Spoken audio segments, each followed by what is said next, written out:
Welcome to LOA Today. I'm Walt Peason here with life coach Cindie Chavez. Today is Wednesday, November the 20th, 2019. It's 4 p.m. New York time, and we're having all kinds of fun here trying to get onto the air, onto doing this live stream recording.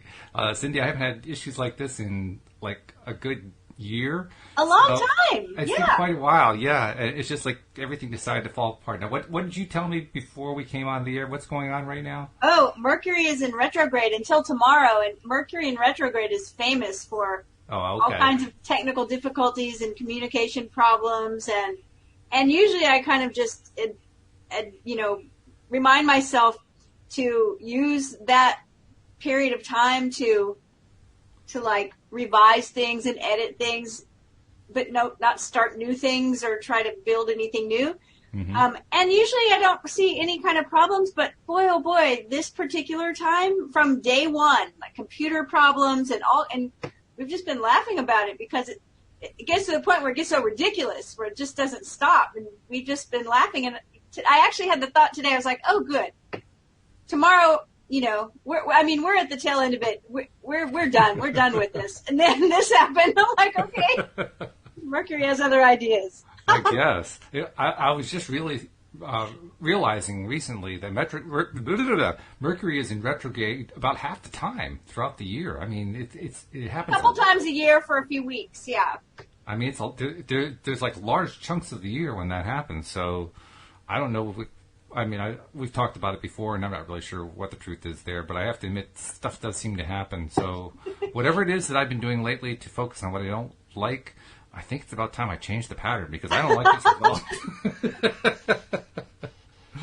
I think that's why, generally speaking, it's interesting because a lot of people will give advice about it using words that start with R-E, like relax, right, and revise, and there's a whole list of words. It's like, these are the things you should be doing.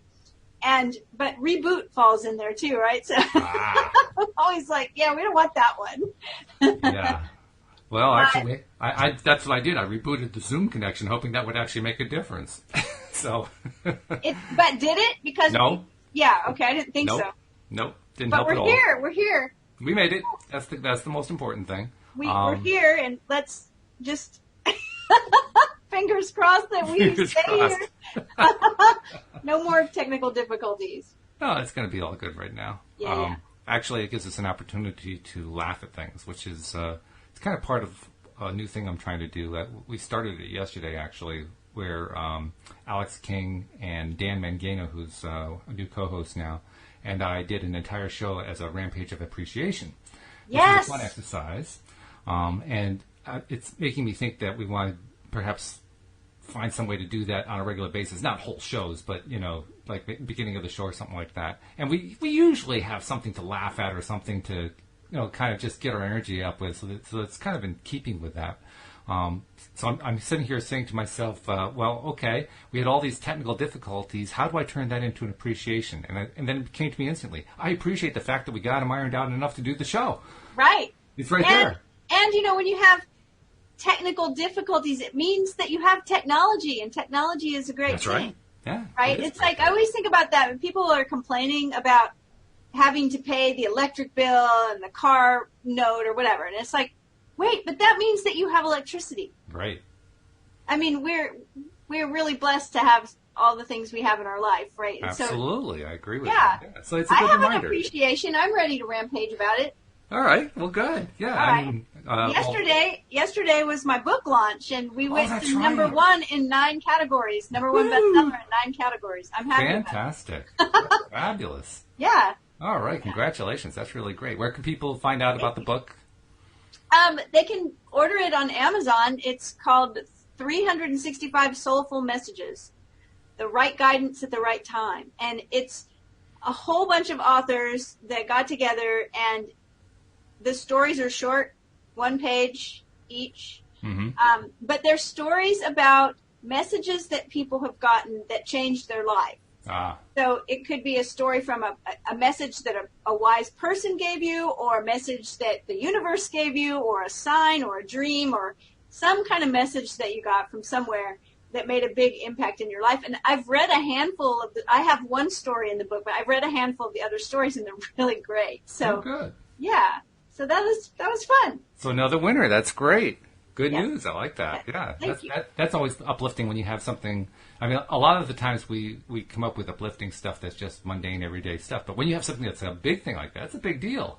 You know? Yeah. That's really easy because all you have to do is just think on that and like, whew, everything gets really good really quick. Yes, it was a big deal, and nice to see that the book was the fifth one in a series, the last one of the series, and I believe I heard that it did better than any of them. They were all bestsellers, but that it on day one did better than any of them had. So that's a nice thing to be involved in. Yeah, uplifting stories that are going to help people, feel better. Those are always good. They're always important, no matter what the context is. I mean, that's one of the reasons that I do the podcast, because I know it's uplifting not only to myself but to others, and that in and of itself is a positive. It's something to rampage about. So. Yes. Good stuff. Yes. Good stuff. And now, the only sad thing that's going on, by the way, is that we are nearing the end of the book. Yes. Law and the Promise by Neville Goddard. And so, you and I, after Thanksgiving, are going to have to figure out where we're going after this. That's right. But what a book it's been. I mean, it's been really interesting to see how Neville's thought process evolved to the point where this was his final major work during his lifetime. Correct. And seeing how it all came together, I mean, certainly the themes that he outlines in the book are themes we've heard throughout all the books that we've studied so far. I guess we've done 8 of them. We counted them up last week. And I presume also it would be true of the various talks that he gave that had been recorded or either transcribed or recorded in audio. But the good news, I guess, is that it also gives us an opportunity to look at and listen to some of those others and make those part of our ongoing Neville conversations. Right. And, in the last month, we've gotten a couple of messages that were similar. One message was somebody who actually loves Neville Day, and I believe sent us the title of another book that you were waiting on. And I just got a notification from the library that it arrived, so I have to go pick it up. Excellent. And then the other one was somebody that said, on the sad day when you finally finish all the Neville books, maybe you can either read Neville lectures or read a similar book. And it was funny because we had just gotten a suggestion about a book that someone thought was similar to Neville's processes, which neither one of us have read yet, so we're not sure where we're going with that. But I thought, okay, our audience, our listeners are actually like giving us direction, right? See, that's when you know that you're a success. When your audience members are saying, hey, go here, you know you're on the right track. So I think that's kind of exciting. I'm interested in that book, and I need to read it too, so we can see what we think about it. But we'll figure out a place to go. We will have to figure out. I don't think there's any doubt about that. And even if it gets to the point, and I'm sure we will eventually get to this point, where we've done all the books, all the lectures, all the audio tapes, everything that Neville had published, I'd be willing to bet that there's someplace else for us to go at that point with Neville. Well, I do too, and what I think is interesting, especially with Neville, but I have done it with other books, is reading them a second time. Yeah. And it's so different, right? Because when you read it the next time, you're different because you've learned something. And things will stand out to you that didn't stand out to you before. And I think that would be even something we could consider is rereading one and seeing how different it is. I threatened one time in the past to actually, as we're going through these books, write out the Neville decoder ring, and make like an actual glossary of terms and so forth. We did talk about that. We did, yeah. I never did follow through. Good idea. Maybe we end up doing that. Who knows? Well, we're on chapter 15. Do we have any announcements we want to make before we start? Oh, just the usual ones, which have, by the way, been doing a very effective job of helping to promote the show. Excellent. So, first of all, I want to thank all of our most recent new subscribers to the show for becoming subscribers. And the reason we know that you're there, you never really actually know when someone becomes a subscriber because there's no actual way to track that. But you can tell kind of vicariously by seeing how listenership increases. And listenership has been really taking off. I mentioned that over a few shows, but lately it really has been. It's one of those things that you can't instantly say, well, this week it's up 30% compared to last week because there are fluctuations. So you have to kind of iron those fluctuations out. So I look at it over the course of a month. What happens after shows have been published for a month? And I track those numbers. And when I look at what's been going on with those numbers, we're up probably about 30 to 40% over the last 3 months. Wow. That's a big increase. Yeah. That's a really big increase. Well, and in fact... We've been visioning it, right? So we have. All of the things we've been picturing, for the past couple of years are starting to get some momentum. So all those people who recently became subscribers, we're talking to you saying thank you very much for listening to the message. And the message was really simple. Become a subscriber. It's very simple. Just go to the homepage of our website if you're not yet a subscriber, loatoday.net, and right at the top of the page you'll see very simple instructions. Dan Mangano informs me that it takes 1 click. I think it actually takes 2, but I won't dispute him. Pretty easy. Very, very easy. And once you do that, you are subscribed, and all of our episodes come streaming right to your smartphone as they are published. So, be sure to keep up with everything that way. And by the way, interesting thing, this month we have had, I think, 4 shows we had to cancel for various reasons. Wow. Yeah. And despite those, now in the past, cancellations like that we would have taken a hit in terms of the overall number of listeners per month and all that kind of thing. Not so this month. This month, despite the fact that we missed 4 episodes, our listenership is actually higher than it was last month so far. Now, we're only about halfway through the month, about 2/3 of the way through the month. But even so, I figured that's pretty darn good. I mean, we're on track to a better month. You said 4 shows canceled. I'm glad it wasn't 5. After today, I was like, not sure what's happening here, but we finally. Well, there's going to be more because we have Thanksgiving coming up. So that's right. There won't be any show on Thanksgiving. You won't be able to make a Wednesday show. Linda won't be able to make a Friday show. I'm thinking about maybe trying to bring somebody else, maybe a couple people in to do a Wednesday show as sort of a celebration of Thanksgiving. But we're going to miss at least 2 shows that week, maybe 3. Right. So does that mean that listenership goes up another 20%? I mean, I don't know. It's going to go up, yes. The paradox. We're like, I don't know. I have a friend that is a master at conscious creation, and she has one thing she says, like, the more fun I have, the more money I make. So I like that. I like that one. Yeah. So you never know, All right. Well, if we're ready to dive in. Dive into the very last chapter of the Law and the Promise. Very last chapter. Yeah. And what's interesting is that this chapter is called The Promise. And the book is called The Law and the Promise. And we've had lots of chapter titles, but this last chapter is called The Promise, and the subtitle of the chapter is called 4 Mystical Experiences. So I'm not sure what we're in for here. I think it's going to be interesting, of course. So we start with, in all I've related thus far, with the exception of GB's vision of the child, imagination was consciously exercised. Men and women created stage plays in their imagination, plays implying the fulfillment of their desires. Then, by imagining themselves participating in these dramas, they created that which their imaginal acts implied. This is the wise use of God's law. But, quote, no man is justified before God by the law. Many people are interested in imaginism as a way of life, but are not at all interested in its framework of faith leading to the fulfillment of God's promise. And then he quotes from 2 Samuel, I will raise up your son after you, who shall come forth from your body. I will be his father, and he shall be my son. Now remember, this is important that we kind of think about Neville's decoder ring, because everything, whenever Neville quotes from the Bible, any scripture, he's always using it metaphorically. So when he says the son and the father, he's talking about your imagination and the fruits of your imagination. In fact, he previously was specifically talking about consciousness and the subconscious. Yes, true. So it's important to remember that so that his explanation makes sense. He says the promise that God will bring forth from our body a son who will be born not of blood, nor of the will of the flesh, nor of the will of man, but of God, does not concern them. They want to know God's law, not his promise. However, this miraculous birth has been stated clearly as a must for all mankind from the earliest days of the Christian fellowship. You must be born from above, John 3:7. My purpose here is to state it again, and to state it in such language and with such reference to my own personal mystical experiences, that the reader will see that this birth from above is far more than a part of a dispensable superstructure.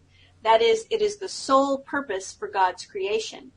Specifically, my purpose in recording these 4 mystical experiences is to show what Jesus Christ, the faithful witness, the firstborn from the dead, was trying to say about this birth from above. And he quotes, "How can men preach unless they are sent?" So I believe he's going to start telling us about the first mystical experience he had. I can hardly wait. He says, "Many years ago, I was taken in spirit into a divine society, a society of men in whom God is awake. Though it may seem strange, the gods do truly meet. As I entered this society, the first to greet me was the embodiment of infinite might. His was a power unknown to mortals. I was then taken to meet infinite love. He asked me, 'What is the greatest thing in the world?' I answered him in the words of Paul, 'Faith, hope, and love, these 3, but the greatest of these is love.' At that moment he embraced me, and our bodies fused and became one body. I was knit to him and loved him as my own soul. The words, 'love of God,' so often a mere phrase, were now a reality with tremendous meaning. Nothing ever imagined by man could be compared with this love which man feels through his union with love. The most intimate relationship on earth is like living in separate cells compared with this union." While I was in this state of supreme delight, a voice from outer space shouted, "Down with the blue bloods." At this blast, I found myself standing before the one who had first greeted me, who embodied infinite might. He looked into my eyes, and without the use of words or mouth, I heard what he told me. Time to act. I was suddenly whisked out of that divine society and returned to earth. I was tormented by my limitations of understanding, but I knew that on that day, the divine society had chosen me as a companion and sent me to preach Christ, God's promise to man. Any thoughts so far? It's confusing and interesting all at the same time. A voice from outer space. I think I'm reserving my response until I find out what the heck is he talking about. Okay, let's keep going. My mystical experiences have brought me to accept, literally, the saying that all the world's a stage, and to believe that God plays all the parts. The purpose of the play? To transform man, the created, into God, the creator. God loved man, his created, and became man in faith that this act of self-commission would transform man, the created, into God, the creator. The play begins with the crucifixion of God on man, as man, and ends with the resurrection of man as God. God becomes as we are, that we may be as he is. God becomes man, that man may become first, a living being, and secondly, a life-giving spirit. And then he quotes Galatians from the Christian Bible. "I have been crucified with Christ. It's no longer I who live, but Christ who lives in me. And the life I now live in the flesh, I live by faith in the Son of God who loved me and gave himself for me."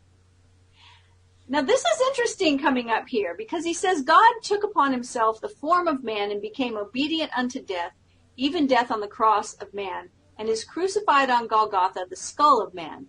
God himself enters death's door, the human skull, and lies down in the grave of man to make man a living being. God's mercy turned death into sleep. Then began the prodigious and unthinkable metamorphosis of man, the transformation of man into God. No man, unaided by the crucifixion of God, could cross the threshold that admits to conscious life. But now we have union with God in his crucified self. He lives in us as our wonderful human imagination. Man is all imagination, and God is man, and exists in us, and we in him. The eternal body of man is the imagination, that is God himself. Now, here's what I find interesting about this, is that Neville has told us many times that he does not believe the Christian Bible to be historical record. True. But a psychological drama. Mm-hmm. And so I'm trying to look at what he's saying here as that, and recognizing that Neville has said over and over that he doesn't believe it's literal. Right. So when he talks about God becoming man and being crucified on a cross, most Christians would believe that that's literal, that that's history, that happened, that an actual human being was God and was crucified. So I think it's interesting that we know that Neville doesn't buy that. I have a question that I can't remember the answer to, and I'm curious if you remember the answer to. Has Neville previously used the metaphorical image of crucifixion in his writings? I can't remember that he often. did. That's what I want to say. Not often. If he has, it hasn't been a current theme. Now, there are a couple books we haven't read. True. And we actually, we haven't read them. We didn't choose them first for the particular reason that we thought they were going to have many, many, many references to the Christian Bible. We were like, I don't know if we're ready to do that yet. It's not a belief system that either one of us hold. Right. Sure. So, but I don't believe that Neville did either in a literal sense. And so it's very interesting that he's talking about it. That's why I think this word crucifixion is such an important word in this. And I'll be curious to see if he provides clarity about it, because he has a long track record of providing clarity about key concepts that are biblically, religiously related concepts that he has held, like you pointed out, over and over again to be actually part of a great psychological drama. Right. And I just have this really deep belief and feeling that crucifixion is one of those concepts. It's like it's a missing piece. So after all that discussion, he then quotes Blake saying the eternal body of man is the imagination, that is God himself. And this is what he said all along, is that God is our imagination. He says when he rises in us, we will be like him and he will be like us. Then all impossibilities will dissolve in us at that touch of exaltation which his rising in us will impart to our nature. Here's the secret of the world. God died to give man life and to set man free. For however clearly God is aware of his creation, it does not follow that man, imaginatively created, is aware of God. To work this miracle, God had to die, then rise again as man, and none has ever expressed it so clearly as William Blake. Blake says, or rather has Jesus say, "Unless I die, thou canst not live. But if I die, I shall arise again, and thou with me.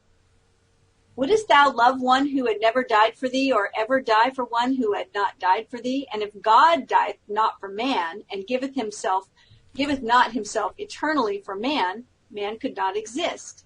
So God dies. That is to say, God has freely given himself for man, deliberately. He has become man and has forgotten that he is God, in the hope that man, thus created, will eventually rise as God.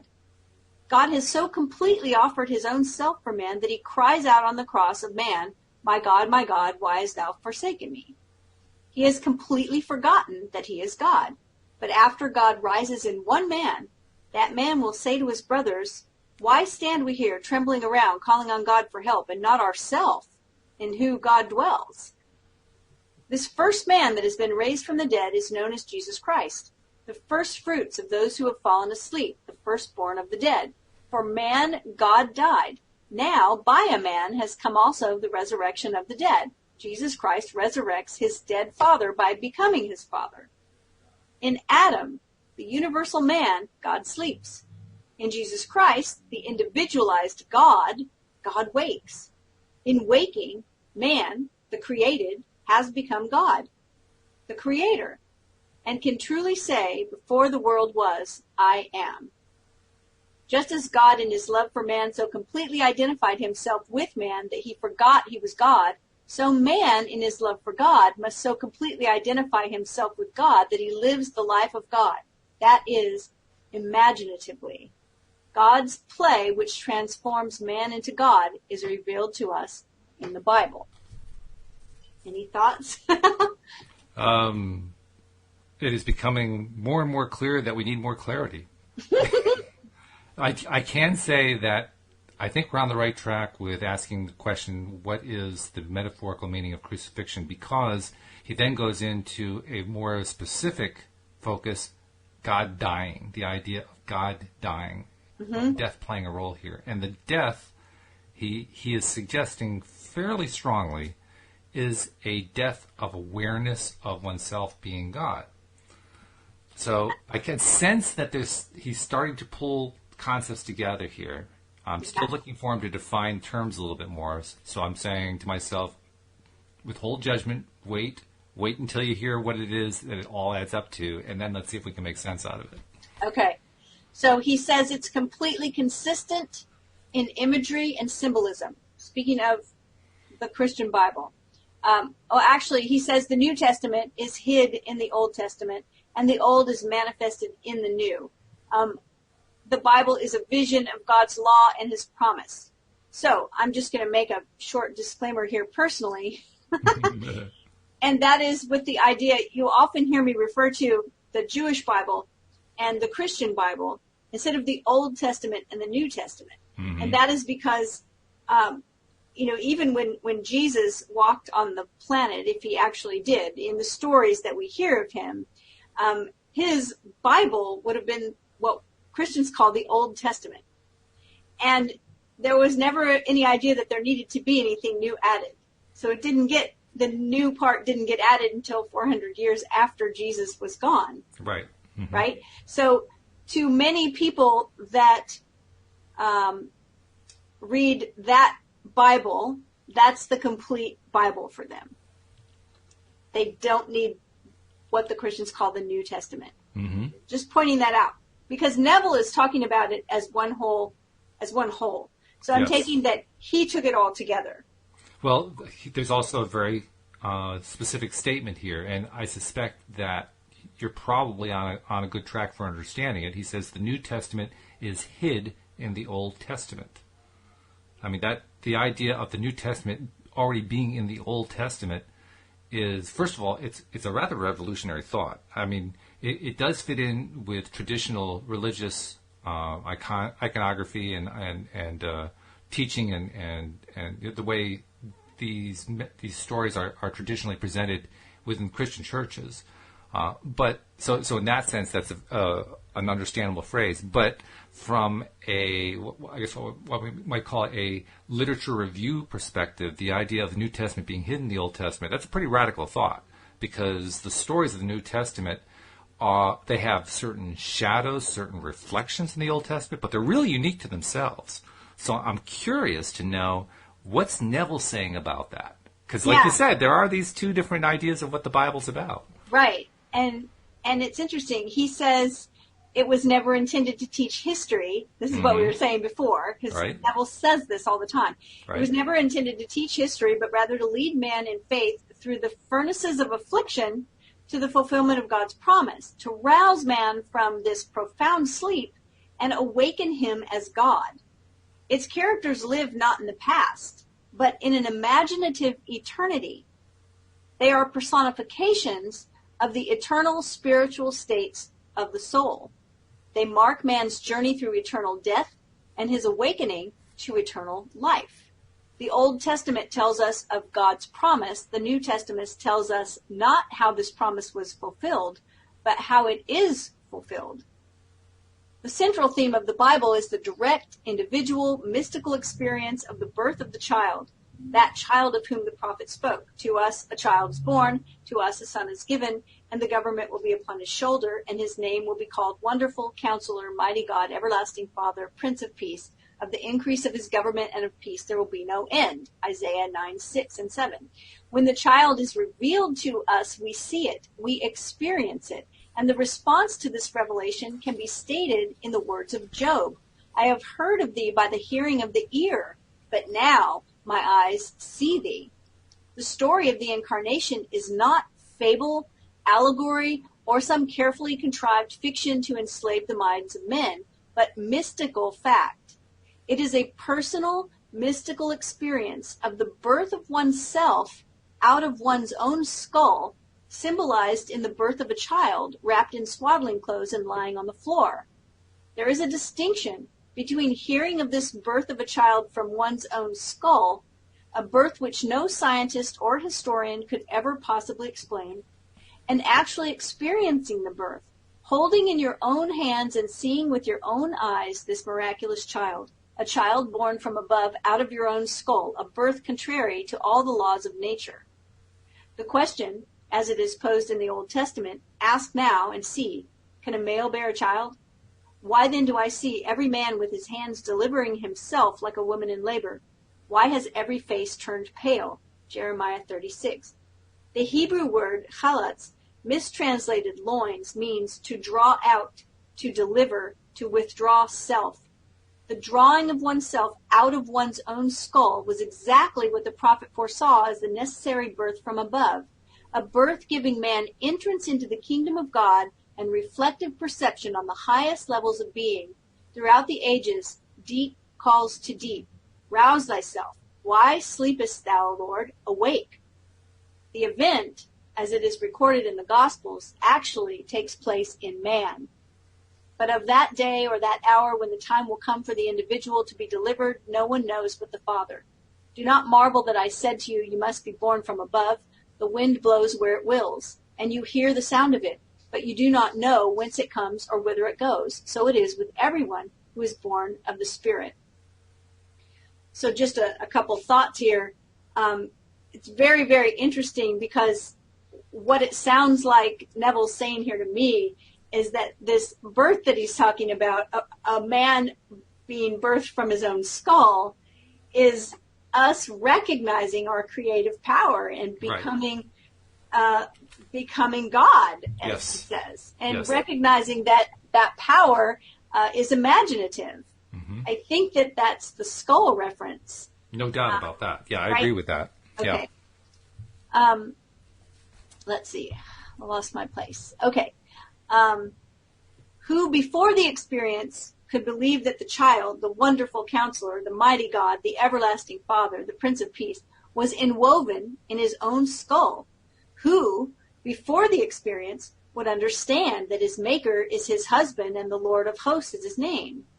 Who would believe that the Creator went in unto his own creation, man, and knew it to be himself, and that this entrance into the skull of man, this union of God and man, resulted in the birth of a son out of the skull of man, which birth gave to that man eternal life and union with his Creator forever? If I now tell what I experienced that night, I do so not to impose my ideas on others, but that I may give hope to those who, like Nicodemus, wonder, how can a man be born when he is old? How can he enter a second time into his mother's womb and be born? How can this be? This is how it happened to me. Therefore, I will now write the vision and make it plain upon the tablet so he may run who reads it. For the vision still awaits its time. It hastens to the end. It will not lie. If it seems slow, wait for it. It will surely come. It will not delay. Behold, he whose soul is not upright in him shall fail, but the righteous shall live by faith. So this must be mystical experience 2, the second one. Well, also that one line is one I really identify with because it pretty much summarizes what I'm doing right now as Neville's telling the story. It says, if it seems slow, wait for it. It will surely come. It will not delay. I'm waiting. Wait for it. Wait for it. That's what we say with Neville a lot. And you Right. are right, though. He generally does make it clear. I think this is really interesting, though, the idea that, what I think is funny is Neville goes, this isn't an allegory, but it's definitely, an allegory, right? Mm-hmm. But I think what he means by that is this isn't just some, allegory that we're talking about. Like, this is something that he wants us to experience. Mm-hmm. So he says over and over, like, until you experience this. Yeah. And that's how something can you understand it? Anybody who's ever spoken with anybody else, or even experienced for themselves, an experience that one might call out of body, or Right. mystical, or spiritual, or psychic, or mediumship, or whatever, when the person who experienced it is done, the first thing that goes through their mind is, what was that? What did I just experience? How on earth could I possibly explain that to anybody else? That's Right. the feeling he's talking about. Yeah, and then the How do I second thought is like, nobody's going to believe me. Nobody's going to believe me, right? So here we go. He says, in the early hours of the morning on July 20th, 1959, in the city of San Francisco, a heavenly dream in which the arts flourished was suddenly interrupted by the most intense vibration centered at the base of my skull. Then, a drama as real as those I experience when I am fully awake began to unfold. I awoke from a dream to find myself completely entombed within my skull. I tried to force my way out through its base. Something gave away and I felt myself move head downward through the base of my skull. I squeezed myself out inch by inch. When I was almost out, I held what I took to be the foot of the bed and pulled the remaining portion of me out of my skull. There, on the floor, I lay for a few seconds. Then I rose and looked at my body on the bed. It was pale of face, lying on its back, and tossing from side to side like one in recovery from a great ordeal. As I contemplated it, hoping that it would not fall off the bed, I became aware that the vibration which started the whole drama was not only in my head, but now was also coming from the corner of the room. As I looked over to that corner, I wondered if that vibration could be caused by a very high wind, a wind strong enough to vibrate the window. I did not realize that the vibration, which I still felt within my head, was related to that which seemed to be coming from the corner of the room. Looking back to the bed, I discovered that my body was gone, but in its place sat my 3 older brothers. My oldest brother sat where the head was. My second and third brothers sat where the feet were. None seemed to be aware of me, although I was aware of them and could discern their thoughts. I suddenly became aware of the reality of my own invisibility. I noticed that they, too, were disturbed by the vibration coming from the corner of the room. My third brother was the most disturbed and went over to investigate the cause of the disturbance. His attention was attracted by something on the floor, and looking down, he announced, "It's Neville's baby." My other 2 brothers, in most incredulous voices, asked, "How can Neville have a baby?" My brother lifted the infant, wrapped in swaddling clothes, and laid him on the bed. I, then, with my invisible hands, lifted the babe and asked him, "How is my sweetheart?" He looked into my eyes and smiled, and I awoke in this world to ponder this greatest of my many mystical experiences. Wow. Wow. So he has a dream that essentially plays out his version of the drama of the Immaculate Conception and birth. Right, and of the questions, how can a man give birth to himself? Right. Yeah. Right? Mm-hmm. He says Tennyson has a description of death as a warrior, a skeleton high on a night-black horse, issuing forth at midnight. But when Gareth's sword cut through the skull, there was in it the bright face of a blooming boy, fresh as a flower newborn. 2 other visions I will tell, because they bear out the truth of my assertion that the Bible is mystical fact, that everything written about the promised child in the law of Moses and the prophets and the Psalms must be mystically experienced in the imagination of the individual. There's your clarity right there, right? Some. Let's come back to it. Yeah. I mean, unless you want to talk about it right now, but I'm curious to see where he's going with it. Yeah, I am too. Just making that note. There's Yep. the clarity of what he's going to say. Okay. Child's birth is a sign and a portent, signaling the resurrection of David, the Lord's anointed, of whom he said, "You are my son, today I've begotten you." 5 months after the birth of the child, so the vision, I imagine, right? Right. Neville's baby. 5 months later, on the morning of December 6th, 1959, in the city of Los Angeles, a vibration similar to the one which preceded his birth started in my head. This time, its intensity was centered around the top of my head. Then came a sudden explosion, and I found myself in a modestly furnished room. There, leaning against the side of an open door, was my son David of biblical fame. He was a lad in his early teens. What struck me forcibly about him was the unusual beauty of his face and figure. He was, as he is described in the first book of Samuel, ruddy with beautiful eyes and very handsome.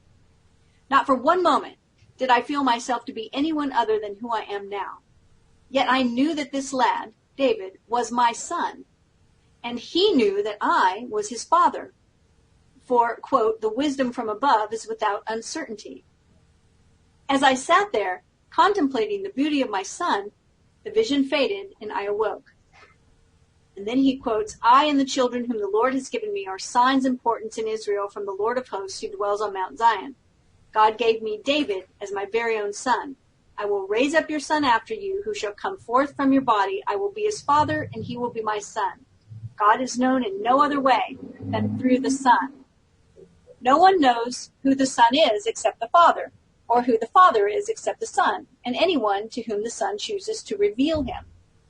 The experience of being David's father is the end of man's pilgrimage on earth. The purpose of life is to find the father of David, the Lord's anointed, the Christ. Abner, whose son is this youth? And Abner said, As your soul lives, O king, I cannot tell. And the king said, Inquire whose son the stripling is. And David returned from the slaughter of the Philistine. Abner took him and brought him before Saul with the head of the Philistine in his hand. And Saul said to him, Whose son are you, young man? And David answered, I am the son of your servant Jesse the Bethlehemite.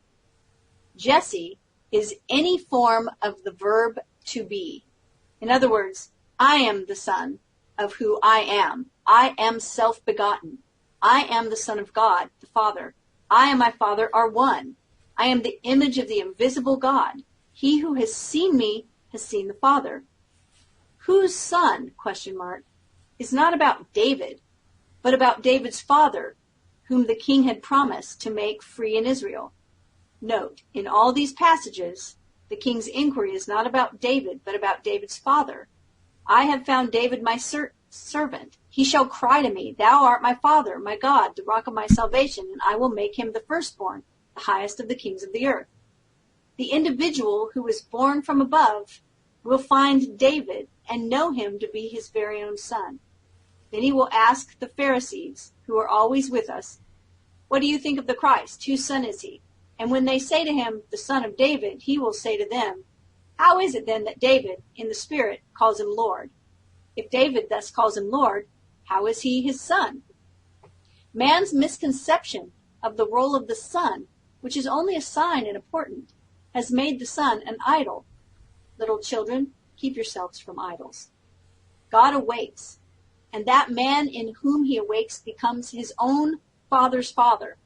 He who is David's son, Jesus Christ, the son of David, has become David's father. No longer will I cry to our father David, thy child. I have found David. He has cried to me, Thou art my father. Now I know myself to be one of the Elohim, the God who became man, that man may become God.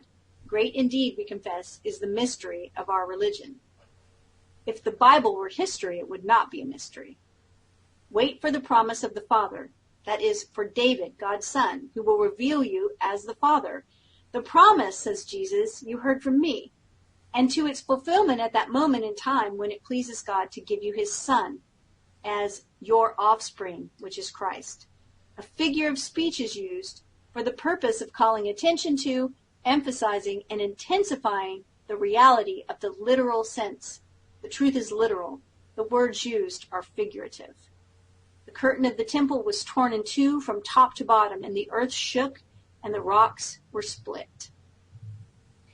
On the morning of April 8, 1960, 4 months after it was revealed to me that I am David's father, a bolt of lightning out of my skull split me in two from the top of my skull to the base of my spine. I was cleft as though I were a tree that had been struck by lightning. Then I felt and saw myself as a golden liquid light moving up my spine in a serpentine motion. As I entered my skull, it vibrated like an earthquake. Every word of God proves true. He is a shield to those who take refuge in him. Do not add to his words, lest he rebuke you and you be found a liar. And as Moses lifted up the serpent in the wilderness, so must the Son of Man be lifted up. These mystical experiences will help to rescue the Bible from the externals of history, persons, and events, and to restore it to its real significance in the life of man. Scripture must be fulfilled in us. God's promise will be fulfilled. You will have these experiences, and you shall be my witnesses in Jerusalem and all Judea and Samaria and to the end of the earth. The widening circle, Jerusalem, Judea, Samaria, the end of the earth, is God's plan. The promise is still maturing to its time, its appointed time. But how long, vast, and severe the trials ere you find David your son, who will reveal you as God the Father, were long to tell. But it hastens to the end, it will not fail. So wait, for there will be no postponement. Is anything too wonderful for the Lord? At the appointed time I will return to you in the spring, and Sarah shall have a son. The end, it says. Okay. Well, let's go back to that section that we said, okay, this is where he made it clear. And I'm going to start by asking you, because you're the one who made that point, so what do you think clarified in that sentence? It was a statement that began, two other visions I will tell you because they bear out the truth of my assertion that the Bible is mystical fact. That everything... Well, because he says, two other visions I'll tell because they bear out the truth of my assertion that the Bible is a mystical fact and that everything written about the promised child in the law of Moses and the prophets and the Psalms must be mystically experienced in the imagination of the individual. And to me, that made it very clear what he was saying here.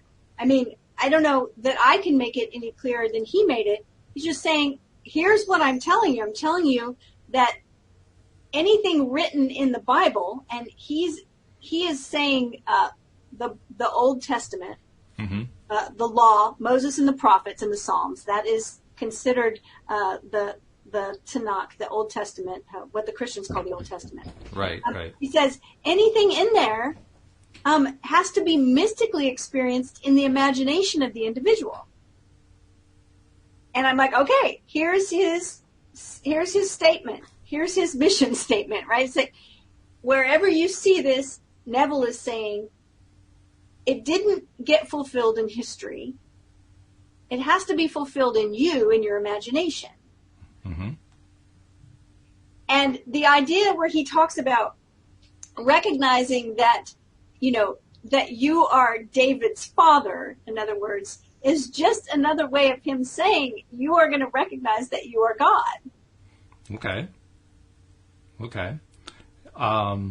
The parts that are still not clear to me, and I'm not sure if we're going to find clarity yet, we may have to look into those other books that we mentioned and maybe look into some of these other lectures, are what the exact role of crucifixion and death are in this. It's not allegorical, it's a metaphorical drama that he's presenting here. It's kind of an explication of what he's talked about all along, that all of the Bible is a drama, a psychological drama being played out to explain the true role of I, myself, my consciousness, my ability to create. I can tell you what I think he's saying there, and I liken it to the idea that the old version of us, the version that's not able to consciously create, the version that doesn't recognize that we have that power, has to die in order for the new version of us, which is the version that does recognize we have that power, to live. And so the question that enters my mind is, what does that mean to die? Because again, this is metaphorical rather than a physical death. So what does that mean? What does it mean to die like that? Well, I tell you, we could go into a very deep discussion about life in general and about, in astrology, the season that we're in right now, Scorpio season, talks a lot about the underworld and about plutonic initiation, which is those times in our life when we feel like we've just been pitched into the depths of hell, right? And usually we also feel like we're never going to be able to get out of there. Mm-hmm. What ends up happening is that, of course, we do come out.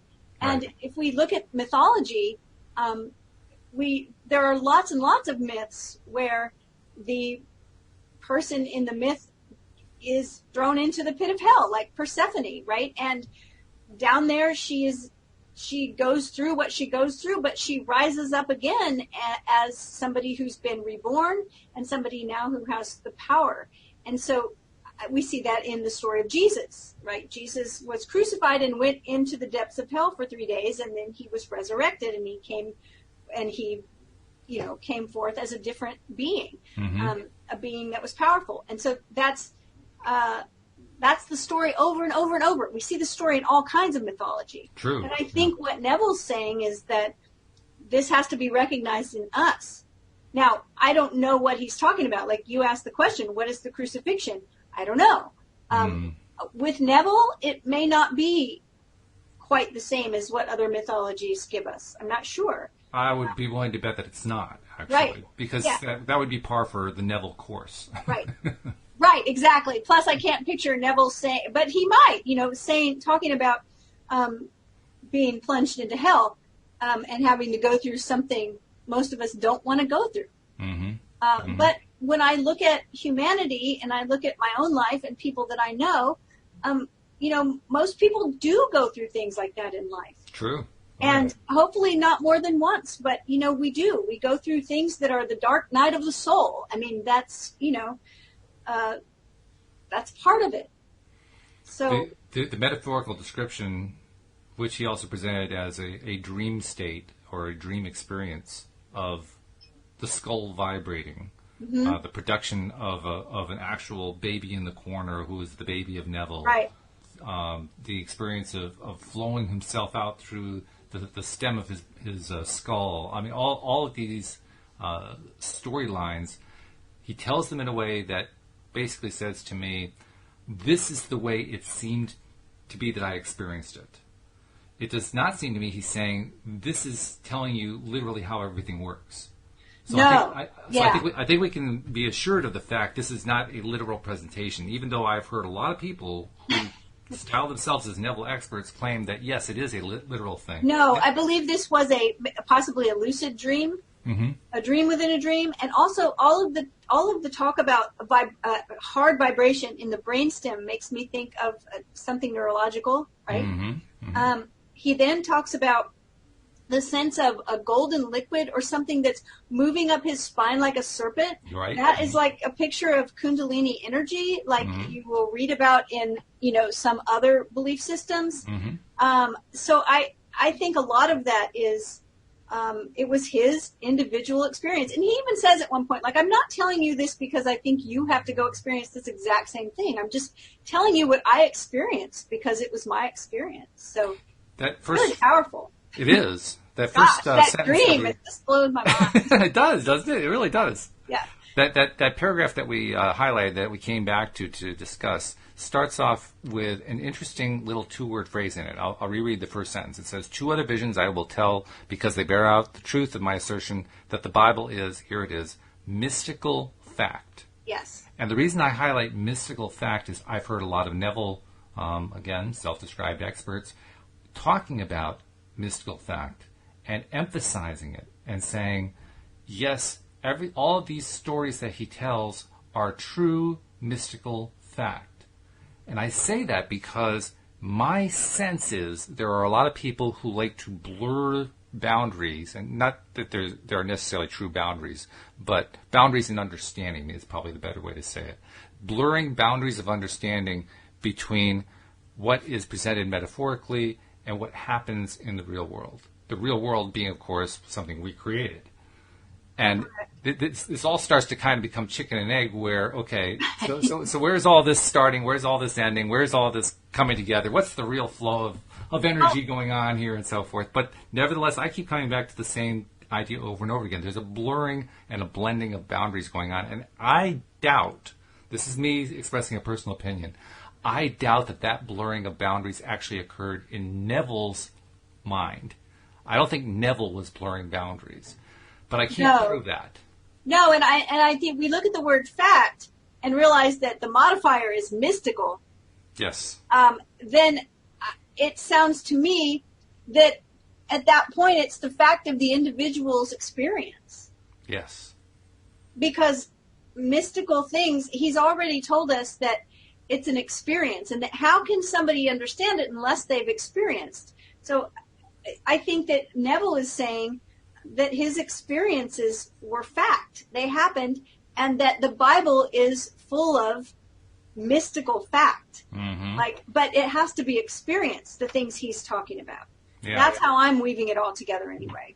And that would make sense. It fits everything that I know, and I will leave it to you to tell me whether it fits everything you know about mystical experiences that we've heard from other sources, people that we know, people we've read, people we've seen movies and videos on, and so forth, where in every case, the mystical experience, or however you want to describe it, the extraordinary experiences they related were their own experiences. Yeah. They weren't claiming it, this is the way everybody experiences it. In fact, many people go out of their way to say, no, this is not necessarily the way other people experience it. Right. They have similar things that they experience, but they don't necessarily experience the dream I just had, because that was for me. That was my dream. Right. Yeah. And it was generated by you and by your imagination and by your past experiences in this life and maybe past life experiences. I don't know. But, could be. But they're all generated by what you know. Mm-hmm. So if you talk to a Christian who's had a near-death experience, they often reference, Jesus and angels and things that fall into their belief system. But if you talk to someone from a different religion, they may have an out-of-body experience or a near-death experience and be with Ganesha or somebody that's to their, knowledge. So it's all us. It's happening in our head like everything else is happening in our head.